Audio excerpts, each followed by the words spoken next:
Ito ang latest weather update.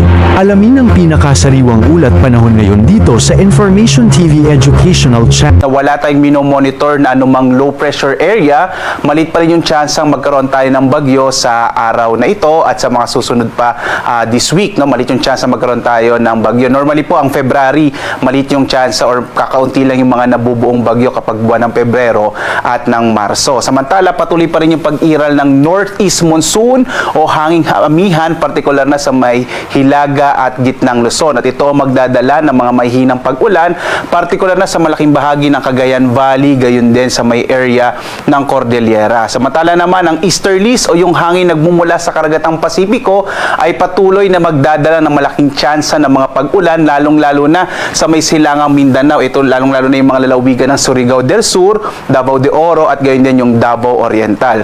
Makikita naman din natin sa ating satellite images, generally malaking bahagi ng ating bansa, lalong-lalo na yung Luzon at Visayas, generally fair weather. Pero ibig sabihin nito, maliit yung chance na magkaroon tayo ng mga malawakang mga pag-ulan.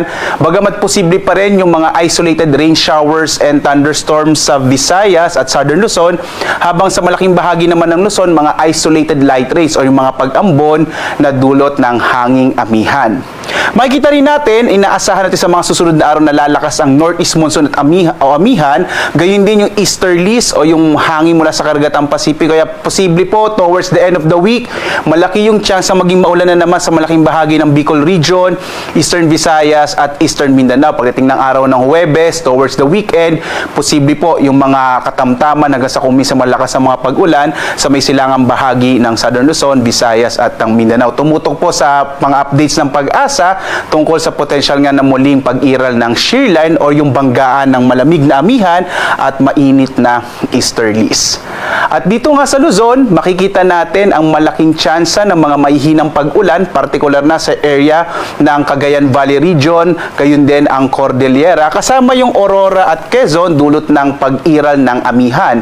Sa nalalabing bahagi naman ng Northern Luzon, ito yung Ilocos Region, kasama yung nalalabing bahagi ng Central Luzon, kasama din ang Kamaynilaan at Calabarzon, posible yung mga isolated o mga pulupulong maihinang pag-ulan na dulot din ng amihan. At sa nalalabing bahagi naman ng Southern Luzon, itong Bicol Region at Mimaropa, asahan natin yung mga isolated rain showers and thunderstorms. At narito ang ating inasa magiging lagay ng temperatura sa Lawag, 23 to 30 degrees Celsius, sa Baguio nasa 16 to 22 degrees Celsius, posible bumaba pa yan for this month.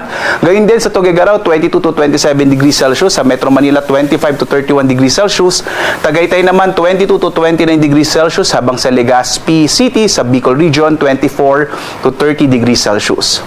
Dito naman tayo sa Palawan, Visayas at Mindanao. Isolated rain showers and thunderstorms ang mararanasan sa bahagi ng Palawan. Ang agwat ng temperatura sa Calayan Islands 25 to 31 degrees Celsius, sa Puerto Princesa naman 24 to 31 degrees Celsius. Malaking bahagi din ng Kabisayan ay makararanas ng generally fair weather na may mga pulupulong pag-ulan, pagkidlat, pagkulog. Agwat ng temperatura sa Tacloban 24 to 32 degrees Celsius, sa Iloilo 23 to 31 degrees Celsius, habang sa Cebu 24 to 30 degrees Celsius. At sa patuloy na pag-iral ng easterlies ay malaki yung tsansa ng mga pag-ulan at mga maulap na kalangitan sa bahagi naman ng silangang Mindanao. Ito yung mga lalawigan ng Surigao del Sur, Davao de Oro at Davao Oriental. Sa mga pag-ulan nito, maaari pa rin magdulot ng mga biglaang pagbaha o flash floods o pagguho ng lupa at landslide. Iba yung pag-ingat po sa mga kababayan natin sa may silangang bahagi ng Mindanao. Ang nalalabing bahagi ng Mindanao ay makararanas naman ng mga isolated rain showers and thunderstorms, kadalasan niya sa hapon hanggang sa gabi. Agwat ng temperatura sa Zamboanga 25 to 33 degrees Celsius, sa Cagayan de Oro 24 to 30 degrees Celsius, habang sa Davao 25 to 30 degrees Celsius. Samantala, may nakataas tayong gale warning ngayon. No? Ang gale warning po, ito yung babala natin sa malalaking pag-alon ng karagatan sa patuloy pa rin niya na pag-iral ng hanging amihan. Delikadong maglayag ang mga maliliit sa sakyang pandagat, lalong-lalo na po yung mga maliliit na mga bangka sa mga baybayin ng Batanes, Cagayan, kasamang Babuyan Islands, sa Ilocos Norte at hilagang bahagi ng Ilocos Sur. Muli sa mga kababayan natin, iwasan mo ng pumalaot sa mga lugar kung saan nakataas ang ating gale warning.